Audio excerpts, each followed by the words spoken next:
On है। स्वागत है वापस। लास्ट कुछ आध पॉइंट्स रह गए थे, आप लोग कंफर्टेबल होकर बैठ जाइए। ऋषभ है ना, नहीं थोड़ा लंबा चल सकता है, बैठिए। ये भी जो है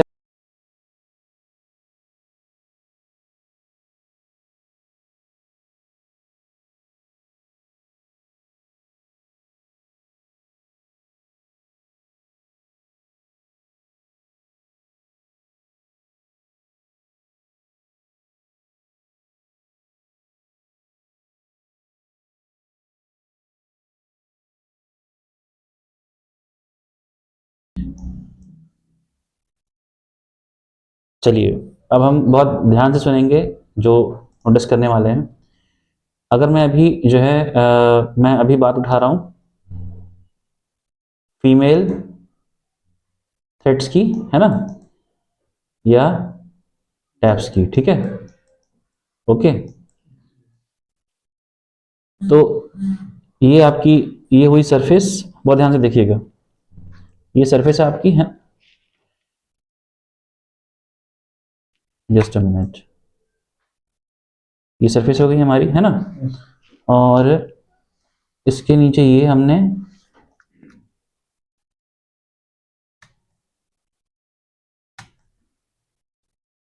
ये हमारा पहला ड्रिल लगा। आई बात समझ में? ये लगा ड्रिल। अब मान लीजिए कि ये ड्रिल अगर, और ड्रिल में जो डिस्टेंस मानी जाती है ना, वो बेसिकली जो डिस्टेंस मानी जाती है वो इस पॉइंट से, ठीक है। उसका कारण क्या है? उसका कारण ये है कि जब आप इसमें ऐसे वर्नियर डालोगे ना, ओके, वर्नियर ये है ना, समझे? तो बेसिकली वर्नियर ऐसा ही होता है, वर्नियर, है ना। जो पतली डंडी है, ये तो रेस्ट यहां करेगी इस पोजीशन पे, डंडी अंदर जाएगी, तो डंडी बेसिकली इस कॉर्नर पे रेस्ट कर सकती है। अगर आप ध्यान दें कि अगर वो इस शार्प पॉइंट पे कभी नहीं रुक पाएगी। आई बात समझ में? क्लियर हुआ? तो बेसिकली जो डिस्टेंस नाम मानी जाती है वो यहां से मानी जाती है। जब आप सॉलिडवर्क्स का एक एसओपी में पॉइंट लिखना चाहे, सॉलिडवर्क्स भी खोल के रखना है। आप मान के चलिए कि आपको मेरी लाइफ आसान बनानी है, और यही चीज अपने लाइफ में ऐसे इस्तेमाल करना है कि जो है अपना, आपका जो बॉस है उसकी लाइफ मतलब आपकी वजह से इजी होनी चाहिए। जितना इजी करोगे उसको लगेगा कि बेसिकली बंदा स्ट्रांग है, तभी आपकी वैल्यू करेगा। बट आपके रहने से भी उसको अगर उतनी मेहनत करनी पड़े, फिर कहेगा रखा क्यों है उसको। आई बात समझ में? तो अगर आप सॉलिडवर्क्स में कभी ध्यान से देखोगे तो जो नीचे ब्लाइंड डेप्थ कहेगा ना, कितना डिस्टेंस रखना है ना, तो बेसिकली वो दो तरह की डिस्टेंस देगा कि नॉर्मली बाय डिफॉल्ट तो यही होती है, ए बाय डिफॉल्ट यहां से मानी जाती है, बट वो कहता है कि आप चाहो तो ये ऑप्शन भी चूज कर सकते हो कि डिस्टेंस यहां से ली जाए, बट ये आपको मैनुअली करना पड़ेगा। तो ये ना, एक तो मैनुअली करना पड़ता है, दूसरा आपको करना भी नहीं। अच्छा, ओके, यस यस यस। तो आपको बेसिकली यही फॉलो करना है। आई बात समझ में? क्योंकि बेसिकली यही सही तरीका है।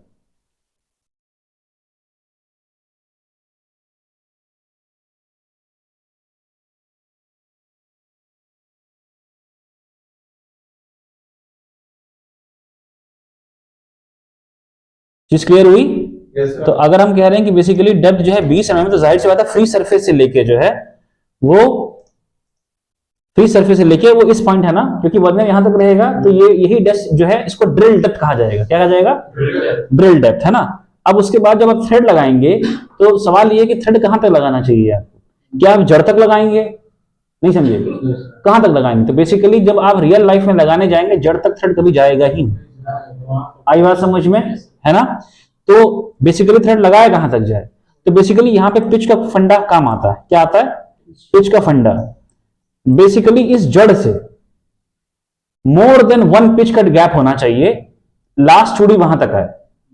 एग्जाम्पल के तौर पे यदि अगर आपका जो हम एग्जाम्पल लेके चल रहे हैं M8 इंटू 1.25, इस चूड़ी की अगर देखा जाए तो पिच है लगभग 1.25, है ना। तो 1 पिच का मतलब तो 1.25 ही हुआ। अगर हम 1.25 पिच की बात करें, मतलब पिच से भी 20% एक्स्ट्रा, नहीं समझे, 20-25% एक्स्ट्रा, तो वो सेफ्टी है। तो हम एक थंब रूल बनाते हैं कि ऐसा है कि हम 1.2 पिच मानेंगे। कितना? 1.2 पिच का मतलब क्या है कि एक पिच से 20% एक्स्ट्रा। तो मैंने आपको क्या बोला कि सेफ्टी के लिए जो है, जब यहां पे आप चूड़ी बनाइए तो नीचे इस पॉइंट से इसको कम से कम जो है 1.2 पिच, 1.3 पिच, 1.5 पिच इतना गैप रखिए और चूड़ी वहां तक डालिए। एग्जाम्पल के तौर पे यदि अगर डिस्टेंस ये 20 mm है, आई बात समझ में, है ना, तो ये पिच कितना है, मान लो 1.2 है, इसको 1.3 मान लीजिए पिच को, है ना, तो 1.3 का 1.5 गुना कितना हुआ फहीम? 1.3 का 1.5 गुना कितना हुआ? लगभग 1.95। इसको 2 में मान लीजिए। तो आप बेसिकली जो चूड़ी डाली है ना वो 18 mm तक डालिए। नहीं समझ में आया? नहीं समझ में आया? क्लियर हुआ? इसका मतलब है कि अगर आपको, जैसे अगर आपने मान लीजिए कि 6.8 का ड्रिल लगाया, कितने का ड्रिल लगाया, यानी माइनर डाई का अगर आपने ड्रिल लगाया है और आप 20 mm ले गए हैं उसको, तो जब चूड़ी चलेगी, जब इसका थ्रेड आएगा, जब इसका टैप चलेगा, इसके अंदर टैप टूट जाएगा ना, तो वो 18 mm तक ही डालना है आपको। नहीं समझे? कम से कम एक पिच से ज्यादा, चाहे वो 1.5 पिच हो, मेरी बात समझ गए, आप 2 पिच कर लो, कोई दिक्कत नहीं है। इतना गैप जो है आपको छोड़ना है, जड़ तक चूड़ी नहीं ले जाएंगे ना, रियल लाइफ में जा सकती है वो। आई बात समझ में? नहीं समझ में आई? तो एक तो चीज ये हो गई, आई बात समझ में। उसके बाद अगेन जो बोल्ट डालना है, आई बात समझ में, अगर बोल्ट को यहां पे रेस्ट करवाना है तो अगेन आप एक पिच छोड़ दीजिए। नहीं समझे? कहने का मतलब है कि अगर बोल्ट की लेंथ, बोल्ट जो है अगर 15 mm का है, जब बोल्ट की हम बात करते हैं ना, तो बेल्ट में ये चूड़ी है ना, तो अगर मैं लिखता हूं M8 गुड़े 1.25, है ना, और लेंथ लिखता हूं 15 mm, तो क्वेश्चन ये कि 15 mm माना कहां से जाता है? तो ये जो सरफेस है ना, ये सरफेस यहां से माना जाता है 15 mm। आई बात समझ में? ये यहां से नहीं, बोल्ट की जो नॉमेनक्लेचर है वो यहां से नहीं माना जाता। एग्जाम्पल के तौर पे इसको और समझिए, कभी कभी क्या होता है कि चूड़ी बहुत कम चाहिए तो बोल्ट के डिजाइन ऐसे भी आते हैं, चूड़ी यहां पे है ना, और ये सीधा होता है। अगेन बोल की लेंथ यहीं तक मानी जाएगी, बोल की लेंथ ये है, थ्रेड लेंथ ये है। आई बात समझ में? लेकिन बोल की लेंथ यही लेंथ है। आई बात समझ में? क्लियर है भाई? क्लियर है? तो अगर बोल्ट लेंथ है 15 mm और पिच कितनी है 1.25, तो यानी थ्रेड की जो लंबाई है चूड़ी बननी चाहिए उसमें वो 15 प्लस कम से कम 1 पिच, सेफ्टी के लिए 1.2 पिच या 1.5 पिच कर लीजिए। आई बात समझ में? कहने का मतलब है 15 का अगर बोल्ट बैठाना है तो कम से कम 17 mm यानी 2 mm एक्स्ट्रा, चूड़ी 17 mm की होनी चाहिए और जो ड्रिल लगेगा वो 19 mm का होना चाहिए। नहीं समझ में आया? क्लैरिटी है? ठीक है, अच्छा। अब हम आते हैं, बात करते हैं रिलीफ ग्रूव की। किसकी बात करते हैं? ठीक है, अब ये हमने अगेन ये फीमेल की बात कर ली। फीमेल में एज सच रिलीफ ग्रूव का फंडा नहीं होता। आई बात समझ में? नहीं समझ में आई? ये अगर होता भी तो बड़े चूड़ियों में होता है। जैसे बड़ी चूड़ी में क्या होता है कि मान लीजिए कि एक नट है ना, और यहां पे आपको ये ब्लाइंड है यहां पे, है ना,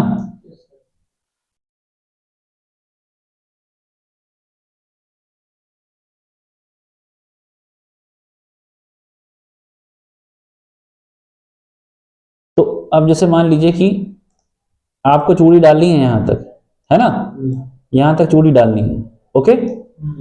तो अब यहां तक चूड़ी डालनी है आपको, तो बेसिकली वो टूल ना आगे टकरा सकता है चीजों से, तो वहां पे क्या एक रिलीफ ग्रूव बनाया जाता है। क्या बनाते हैं?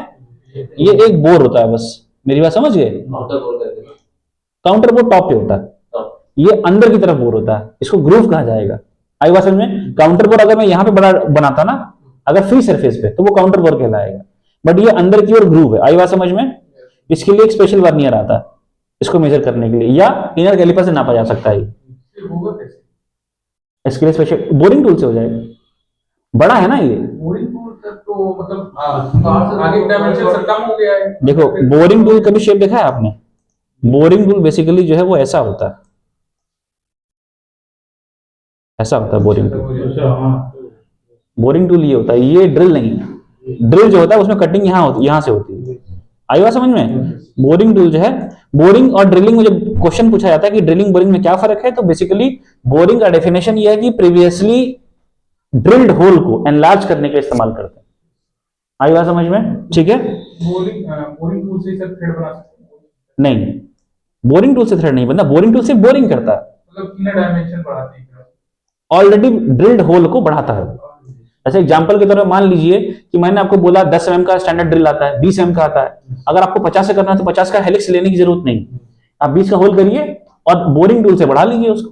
क्योंकि असल में देखो बोरिंग टूल में फायदा ये, बोरिंग टूल में फायदा ये होता है कि ये है ना बोरिंग टूल, कटिंग एज यहाँ पे है ना, तो ये सिंपल सी बात है कि इतना स्पेस तो घुसने के लिए चाहिए ना अंदर, ये तो घुसेगा ना। तो जब छोटे छोटे छोटे होल करने हैं तो आपने इसका यूज कर लिया, ये सीधा सीधा घुसा कर दिया। अब इसमें बोरिंग नहीं डाल सकते क्योंकि बोरिंग का बार ही इतना बड़ा आएगा, तो टूल कहां लगाओगे? नहीं समझे? खैर ऑफ द टॉपिक चले गए हम। बात हो रही थी रिलीफ ग्रूव की, है ना, रिलीफ ग्रूव की। रिलीफ ग्रूव का सब फंडा अगेन यही है कि जब हम जो रिलीफ ग्रूव डालने के लिए दो चीजें होती हैं, एक होता है डाया और एक होता है विड्थ। आई बात समझ में? तो जो इस रिलीफ ग्रूव की विड्थ होनी चाहिए, अगेन सिंपल सा फंडा ये है कि एक पिच से ज्यादा होनी चाहिए। कितना? हाँ, तो अगर और सेफ्टी के लिए आप you can take 1.25 times pitch और 1.5 टाइम्स पिच। आप 1. For the ease of calculation 1.5 ले लो। 50 एक पिच से 50 मतलब 1.5 गुना पिच, मतलब एक पिच सेफ है, आप 50% बढ़ा के चल रहे हो तो आप हमेशा सेफ रहोगे। तो कहने का अर्थ ये है कि यहाँ पे जो है जो रिलीफ ग्रूव रखना है उसकी जो विड्थ है वो होनी चाहिए कम से कम 2 mm। आई बात समझ में? ताकि अगर टूल एक बार भी गलती से एक रेवोल्यूशन भी आगे चला जाए तब भी सेफ रहेगा, क्योंकि बेसिकली 1.5 गुना ये जो डिस्टेंस है, मैंने आपको क्या बोला कि पिच की डेफिनेशन ये होती है कि वन कंप्लीट रोटेशन में, पिच की डेफिनेशन ये है कि वन कंप्लीट रोटेशन में टूल कितना आगे चलता है। तो अगर गलती से वो चला तो वन रोटेशन भी अगर एक्स्ट्रा चला तो वो वन पिच जाएगा ना आगे। नहीं समझे? उसका तो सेफ्टी दी है आपने। तो इसकी जो विड्थ होगी वो बेसिकली जो है रिलीफ ग्रूव की, it should be more than 1 pitch और you can take for ease of calculation 1.5 pitch. आई बात समझ में? दूसरा फंडा क्या है? दूसरा क्या है कि इसका डाया क्या होना चाहिए? दो ही पैरामीटर है इसके, इस ग्रूव के, कि एक तो ये विड्थ कितनी होनी चाहिए। ऋषभ नींद आ रही है? हाँ तो रही है। खैर, अब डाया कितना होना चाहिए? आई बात समझ में? चूड़ी का मैक्सिमम जो है वो मेजर डाया है, इससे बचा के चलना है आपको। तो डाया इतना होना चाहिए कि मेजर से प्लस हो बस। नहीं समझे? आपको टूल को बचाना, नहीं समझे भाई? भाई ये प्रोफाइल देखिए आप, है ना, तो मैक्सिमम क्या है? मेजर। तो अगर आपने इसके आगे ऐसा कुछ मेजर से प्लस डाया बनाया है तो टूल फ्री चल जाएगा ना। अगर गलती से आगे भी है तभी कहीं टकराएगा नहीं। नहीं समझे? तो रिलीफ ग्रूव अगर इंटरनल डालना है तो दो पैरामीटर है, विड्थ और डाया। तो अगर इंटरनल डल रहा है तो जो जो ग्रूव का डाया है it should be more than the max major dia, and उसका जो विड्थ होगा it should be more than 1 pitch और it for the ease of calculation 1.5 pitch. आई बात समझ में? नहीं समझ में आया? ये ना डिजाइन का बहुत डिटेल चीजें हैं, मतलब अब पता नहीं कितनी जरूरत है, बट चूंकि टॉपिक है वो मैं बता रहा हूं। ये हो गया थ्रेड, है ना, और यहां रिलीफ ग्रुप डाला और मान लीजिए कि ये आपका मेजर बॉडी शुरू।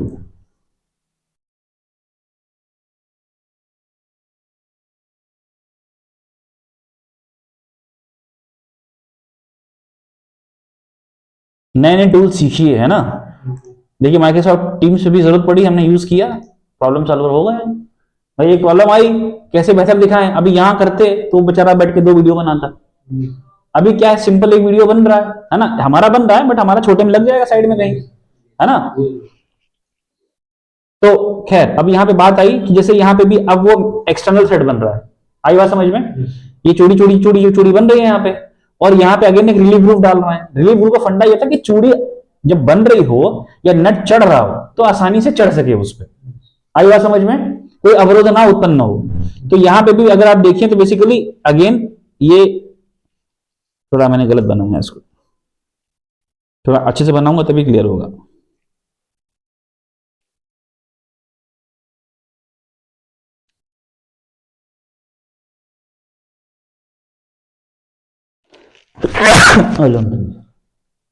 सॉरी।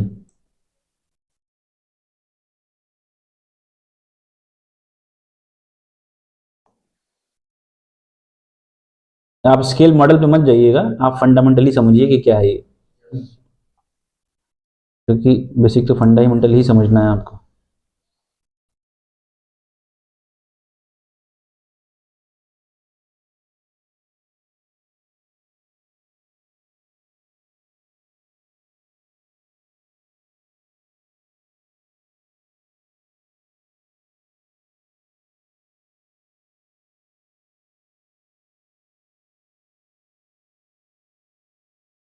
तो अगर इस पे आपको कोई नट चढ़ाना है, यहाँ चढ़ाना है हमें, है ना, इस यहाँ पे चढ़ाना है, यहाँ पे, तो बेसिकली ये जो रिलीफ ग्रुप है ना, अगेन दो ही एलिमेंट हैं इसके, एक है विड्थ, एक है डाया।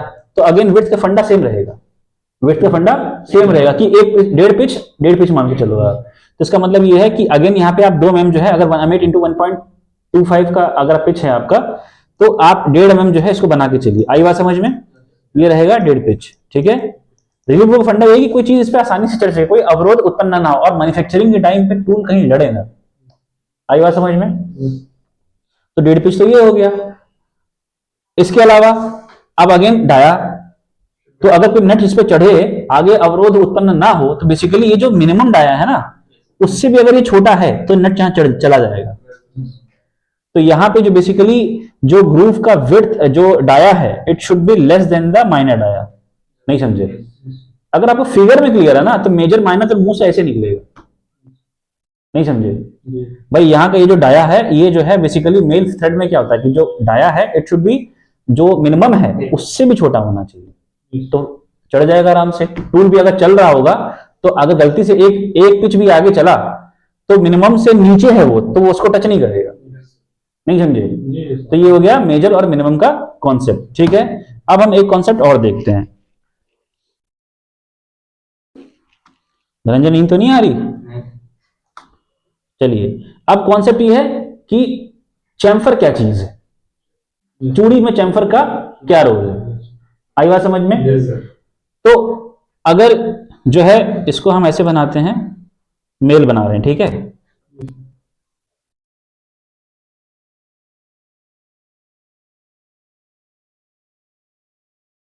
ओके, नीचे आए तो कुछ बोर्ड भी, डिजिटल बोर्ड भी आता है, मतलब एक वैसा बोर्ड भी आता है। तो अब देखिए बेसिकली जो है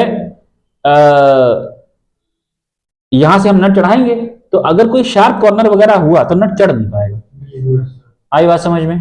तो इसका मतलब यहाँ पे चैम्फर डालना चाहिए हमें। चैम्फर यदि डालेंगे तो हमारा काम बन जाएगा। तो क्वेश्चन है कि चैम्फर डाला कब जाए? तो चैम्फर कब डाला जाता है? चैम्फर डाला जाता है बेसिकली जो है टर्निंग के बाद।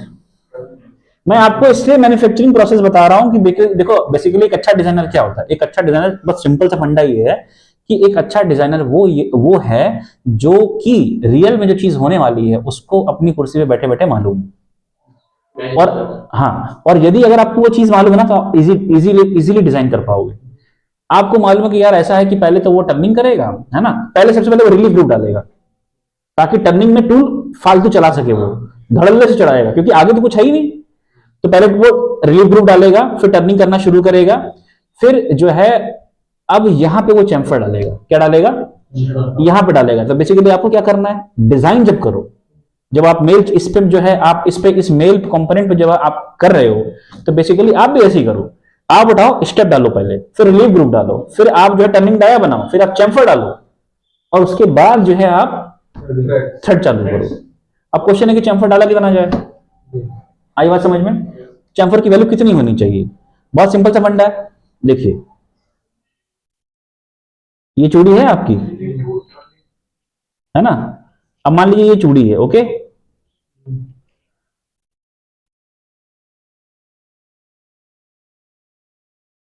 तो अगर जैसे मुझे कुछ चीज चढ़ानी है ना, जैसे इसको मान लेते हैं कि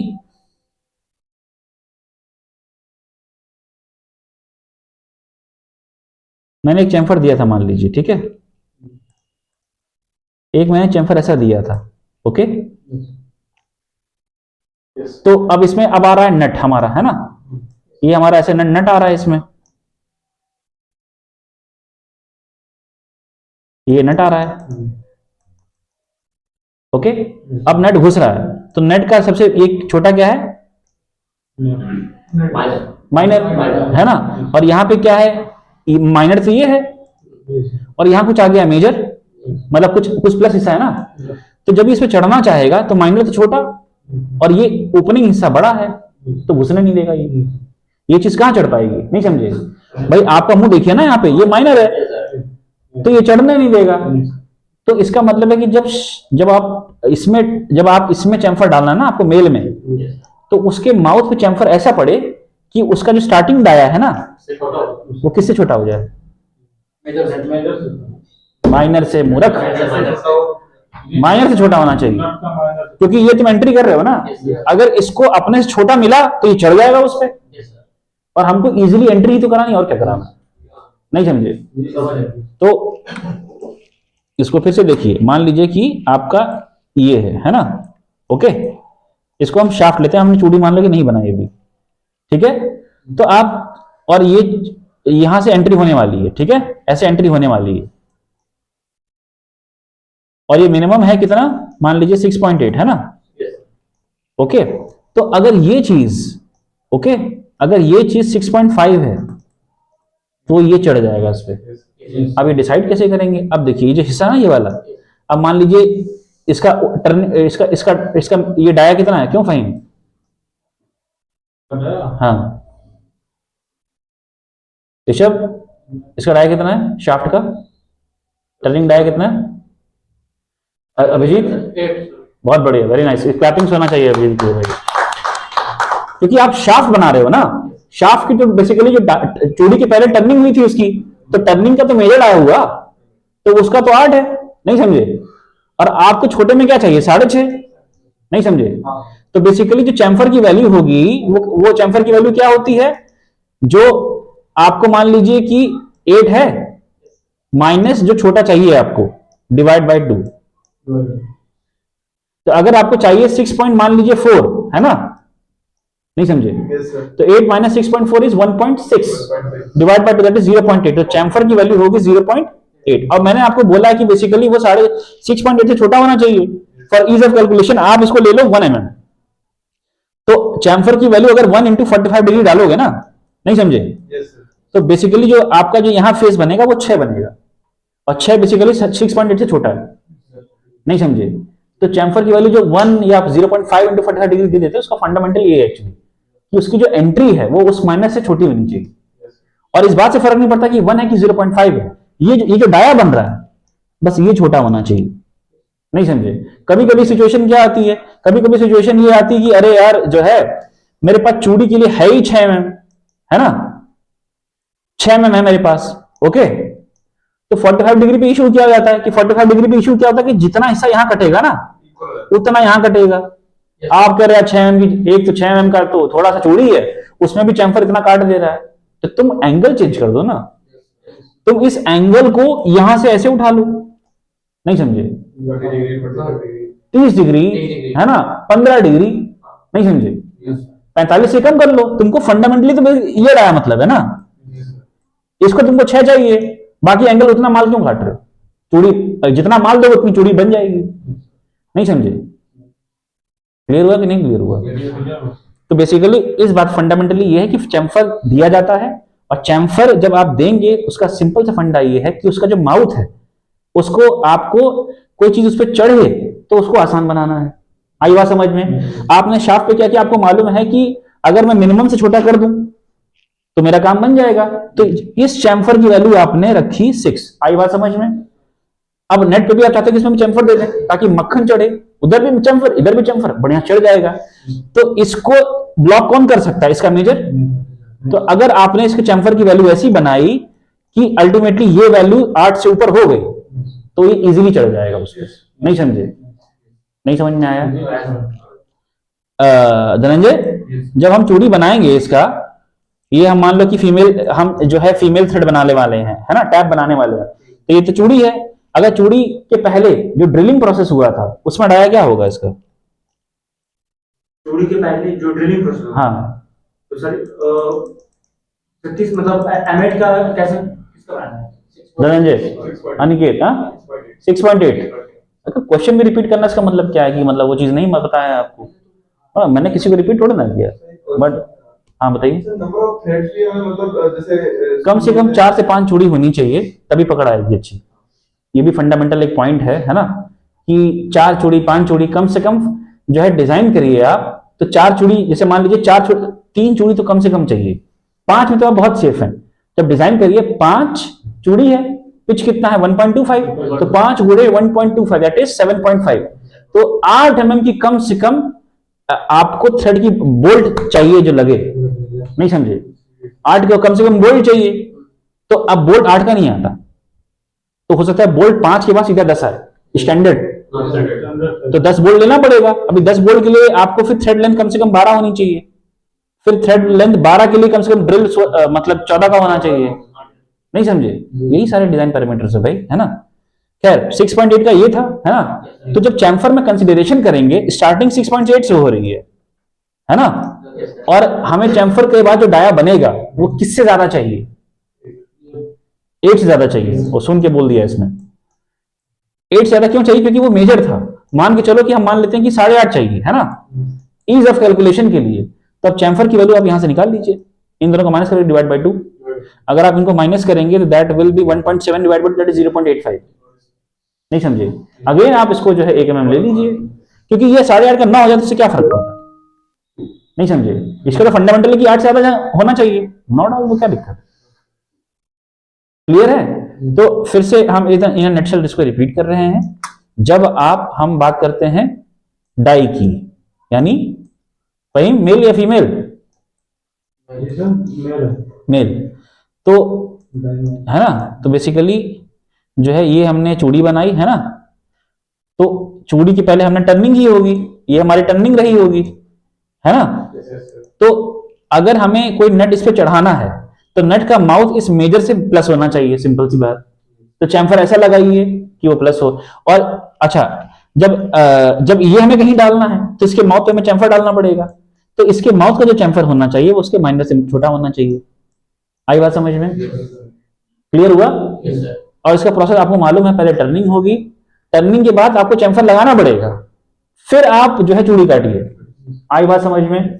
जैसे एग्जांपल के तौर पे, जैसे मान लीजिए कि ये आपने जो है ये चैम्फर लगाया आपने, ठीक है, तो चूड़ी जब लगाएंगे तो बेसिकली आपसे थ्रेड पूछेगा ना गोला कौन सा है, तो आपको गोला ये वाला चूज करना पड़ेगा, नहीं समझे। सामने वाले व्यू में ऐसे दिखेगा ना, थ्रेड पूछता है ना कहां शुरू करोगे, तो इसलिए बता रहा हूं कि पहले चैम्फर डालना है और बाद में जो है यहां से चूड़ी शुरू करनी है। दोनों पे भी चैम्फर रखते हैं, बट बोल्ट दोनों पे भी रखा जाता है। हाँ हाँ बिल्कुल, दोनों पे डालना ही डालना है आपको। अगर आपको इंटरचेंजेबिलिटी चाहिए, है ना, कि मान लीजिए 50,000 बोल्ट लिए, 50,000 नट लिए, तो सेफ्टी क्या है, सेफ्टी का मतलब ये है कि मतलब दोनों पे अगर आपका चैम्फर लगा है तो आराम से चढ़ेगा, ये कहीं ना कहीं कहीं भी चढ़ेगा, आराम से चढ़ेगा। तो हमने क्या क्या डिस्कस किया, कि चैम्फर की बात कर ली, रिलीफ ग्रुप का भी सेम फंडा है। रिलीफ ग्रुप में ज्यादा चीज ये इंपॉर्टेंट है कि टूल को बचाना है, और या नट भी चढ़ रहा है तो वहां पे फ्री होना चाहिए वो, है ना। इसके अलावा और किसी को नट एंड बोल्ट्स में या सॉरी थ्रेड्स में जो है और किसी तरह का क्वेश्चन, हाँ एक अनिकेत की धनंजय की तरफ से क्वेश्चन आया था कि मान लीजिए कि चूड़ी दी है, उसको मेजर कैसे करें, कि कौन सी पता कैसे करें कि चूड़ी कौन सी।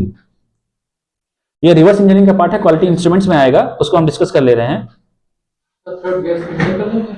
हाँ मैं उसको डिस्कस कर रहा हूं, है ना।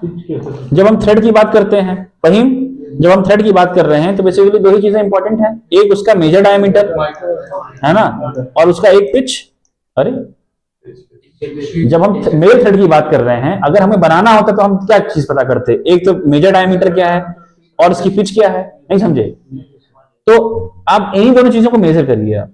हम वहां देखो समझो, मैं आपको बताता था कि पहले चूड़ी क्या है, तो आप टेबल लेते थे, उसके पिच पता कर ली, और अगर एक्सटर्नल थ्रेड बनाना है तो सिर्फ आपको मेजर डायमीटर चाहिए, एक्सटर्नल के लिए माइनर नहीं चाहिए। समझ में आया। तो मेजर और पिच चाहिए था। अब इसी का उल्टा ले लो, मेजर और पिच अगर हम पता कर लें तो टेबल से मैच कर लें कि मेजर, इस मेजर डायमीटर और पिच का कॉम्बिनेशन किस चूड़ी के अगेंस्ट में है, तो वो चूड़ी पता कर जाएगी। अब मेजर डायमीटर कैसे कर सकते हैं, वर्नियर उठाइए, बाहर से बाहर जो है, बाहर से बाहर आप डायमीटर मेजर कर लीजिए वर्नियर से, ये तो बहुत आसान है, नहीं समझे। अब दूसरा क्वेश्चन क्या आता है, कि पिच कैसे मेजर की जाए।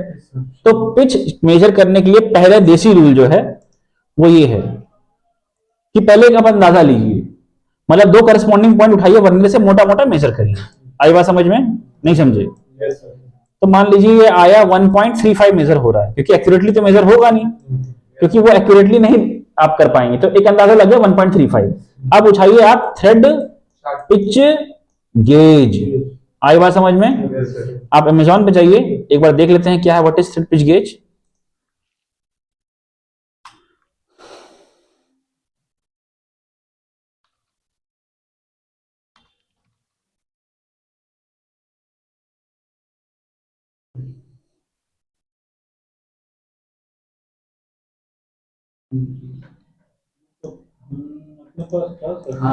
था नहीं है। नहीं नहीं भाई, पैसा लगा भाई, खोया मत करो उसको।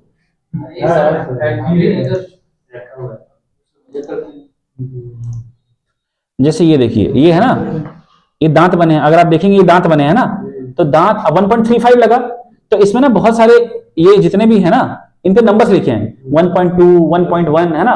तो जब 1.3 का अंदाजा लग गया ना आपको, तो 1.1 से 1.1 के बाद 1.25 आता है, तो 1.25 लीजिए और उधर ले लीजिए 1.6 मिनिमम। देखो 1.35 के अंदाजन मिला, एक्यूरेट नहीं है, तो आप 1 ले लो और 2 ले लो, यानी इसके मत 3-4 आएंगे, उसी में आप लगा लगा के जो है इसके दांत बैठा बैठा के चूड़ी पर चेक करिए, क्योंकि अब ये चूड़ी बाहर बैठ सकती है ना, ये जो है ये चूड़ी यहां बैठ जाएगी। Yes, sir. तो आपको देखना ऐसे है कि जब आप उसके ऊपर लगाएं इसको, है ना, तो बीच में से एयर पास, लाइट पास नहीं होनी चाहिए। नहीं समझे? अगर पूरी तरह से लाइट पास नहीं हुई, इसका मतलब वो मैच कर गया अच्छे से। आई बात समझ में? तो इसका मतलब पिच कंफर्म हो गई, है ना, पिच कंफर्म हो गई। जिस दांत पे बैठा है उस दांत पे नंबर लिखा हुआ है 1.25, पिच कंफर्म। और मेजर डायमीटर बाहर वर्नियर लगाया था आपने, तो उससे मेजर डायमीटर कंफर्म। तो इन दोनों का कॉम्बिनेशन आ गया। उठाइए चार्ट, है ना, और ये चेक करिए कि मतलब जो भी चार्ट था अभी,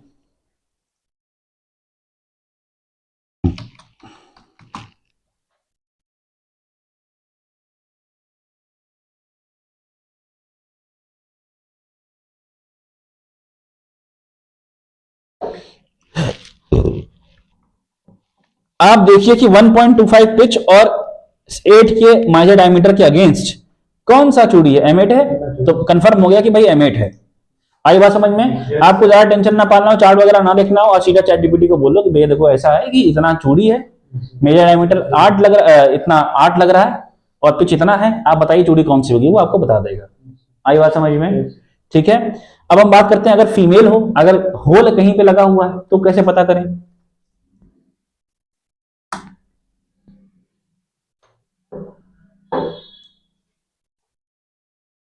सर पिच भी ये मल्टी वो स्टैंडर्ड होती होगी सर, जैसे कि हाँ, पिच स्टैंडर्ड होती है, स्टैंडर्ड होती 5 है। के मल्टीपल में। नहीं ऐसा नहीं है, पिच छोटी होती है भाई, 1 मतलब 0.8 1 1.28 1.25 है ना, क्योंकि असल में mm तो 1.25 के बाद शायद 1.5 आएगा, फिर 1.75 आएगा, फिर जो BSP है वो 1.28, वो क्योंकि 1/16 का फैक्टर है ना, तो 1.28 1.34 ऐसे भी आता है।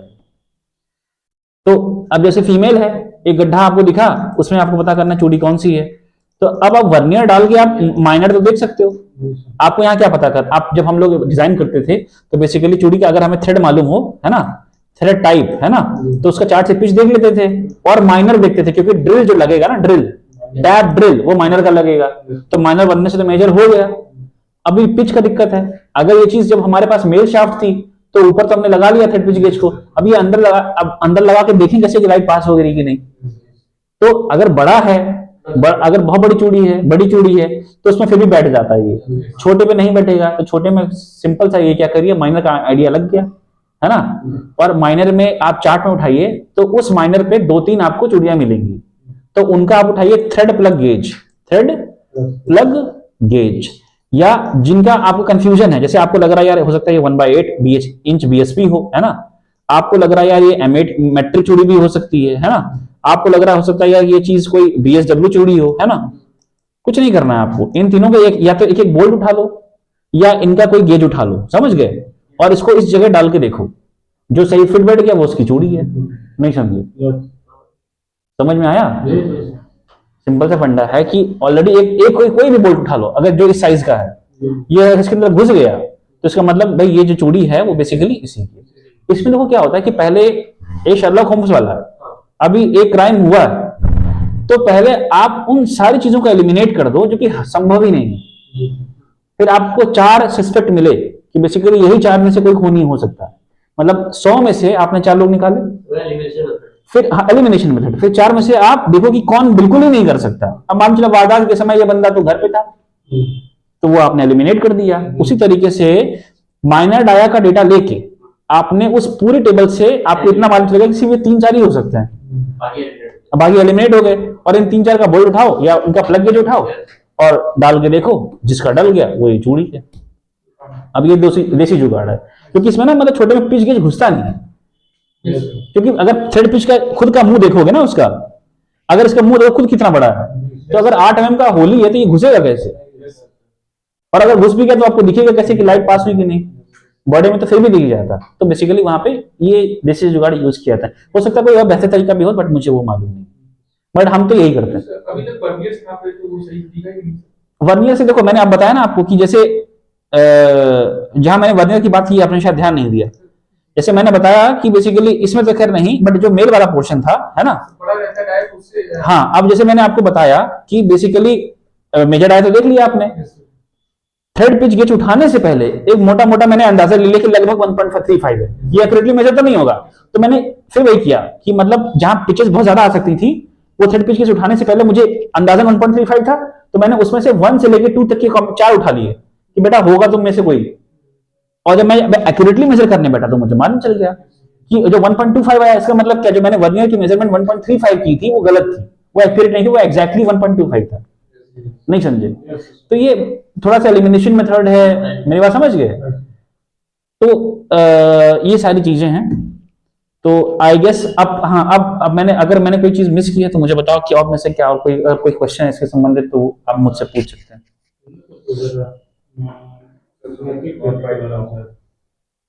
क्या? हाँ सॉरी, कॉस्मेटिक थ्रेड वाला मिस हो गया, ठीक है, नेक्स्ट टाइम उसमें लिख लो, उसमें वो मेंशन करना है, सॉलिडवर्क्स खोल के रखना है, मोआवी और सॉलिडवर्क्स जो है खोल के रखना है, ठीक है, और टीम्स भी। हाँ, अब देखिए कॉस्मेटिक थ्रेड वगैरह क्या है। अब जिसने भी, जैसे अभिजीत ने काम किया है कि थ्रेड्स वगैरह में काम किया उन्होंने, है ना, तो बेसिकली जब हम चूड़ी बनाते हैं तो आप ये आपका जो है मान लीजिए कि ये शाफ्ट थी, है ना, चैम्फर डाल दिया, चैम्फर पे हमने क्या किया कि मटेरियल जो है ऐसे उड़ा दिया, ठीक है, माल काट दिया ना,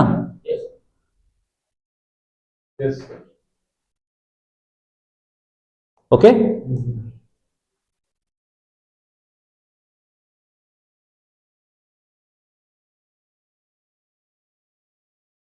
ठीक,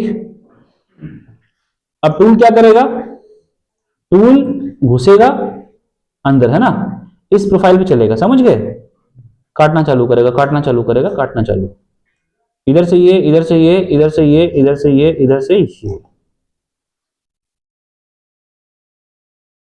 और ये माल तो कट गया, है ना।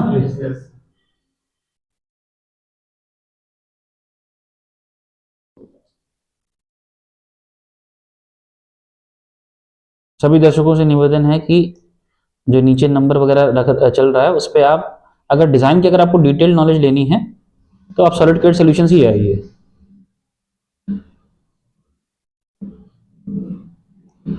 चलिए,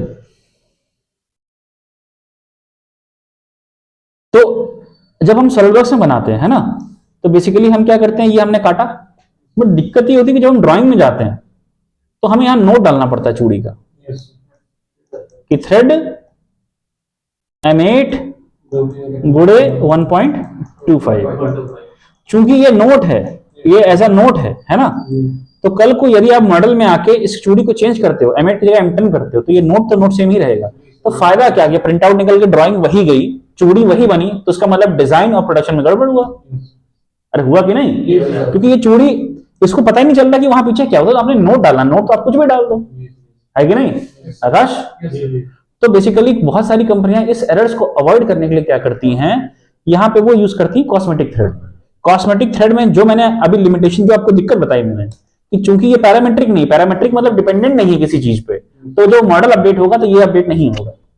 तो भले आपने नोट एमिट का डाला हो, आपने मॉडल में भले चेंज कर दिया हो, बट ये चीज यहाँ अपडेट नहीं होगी, गलती हो सकती है डिजाइन अगर आप किसी से मिस हो गया तो ड्राइंग देने में गड़बड़ हुई, प्रोडक्शन में गड़बड़ हो जाएगा। तो उसको अवॉइड करने के लिए बड़े चीजों में, बड़े जहां पे बड़े काम होते हैं वहां पे ये चीज जो है रिस्क नहीं लिया जाता। तो वो क्या करते हैं कि आप अपना जो है अगेन आप अपना मेजर डायमीटर बनाइए, मेल चूड़ी है ना, चूड़ी बनाइए, समझ गए, ये मेजर बन गया। अब चूड़ी काटनी नहीं है, यहाँ पे बेसिकली जो है ये एज पकड़ के, ये जो एज है ना, ये एज पकड़ के यहाँ पे आप डालेंगे कॉस्मेटिक थ्रेड, है ना। कॉस्मेटिक थ्रेड में आप स्पेसिफाई करेंगे कि आपको कौन सा थ्रेड चाहिए। आप ड्रॉप डाउन से सेलेक्ट कर लेंगे, मेरे को M8 into 1.25 चाहिए। आई बात समझ में? और जब ड्राइंग में तो वो ऐसे लग जाएगा, ऐसे